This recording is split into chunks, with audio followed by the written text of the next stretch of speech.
Chapter 1, Product Disasters. We all have our own set of up-close and personal product disaster stories.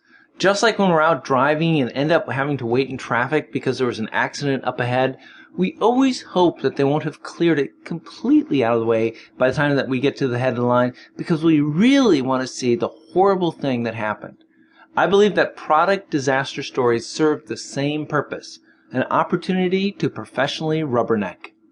One of my stories, and there are many, goes all the way back to the beginning of the 90s. I was working for the huge telecommunications equipment vendor who had started to believe the trade rags and who had invested heavily in a new type of phone technology called ISDN.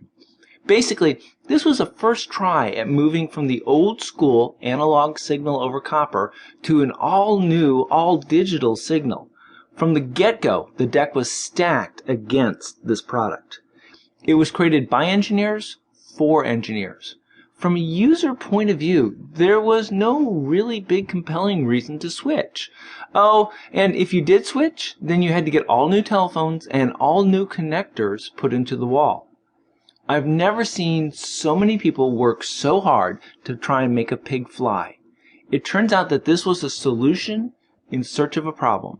After spending way too much money trying to push this product onto an unwilling product, ISDN slowly morphed into a form of DSL and is now finally being put to rest. So what can be learned from this product wipeout?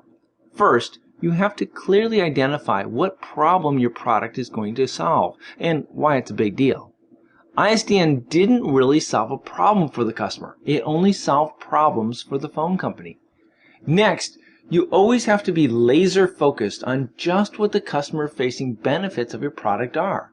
You always have to be broadcasting these benefits and then, this is key, listening to how the customers respond.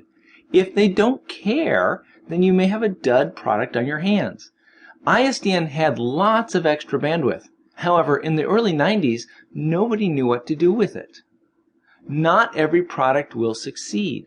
However, a good product manager keeps his or her eyes open and knows when to either change the product or walk away early in the game before it's too late.